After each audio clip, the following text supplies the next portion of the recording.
ये पीडीएम वाले सारे इकट्ठे हो जाएं और मर्द कलंदर कैदी नंबर 804 से जाके माफी मांगे।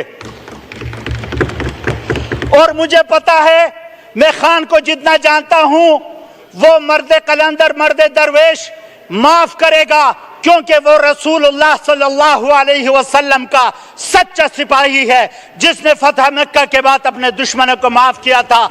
मैं आपको यकीन दिलाता हूं, ये जाके उससे माफी मांगे, उससे कहें कि साईं सानू माफ कर दे, अच्छी तेरे पैरी पहने आ जाओ, वजीर आजम की कुर्सी संभालो।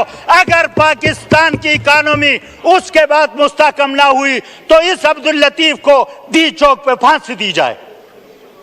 ये तो नहीं होता सर, ये तो नहीं होता जनाब स्पीकर कि एक वजीर आजम को आप within no time 200 cases उसके खिलाफ करें।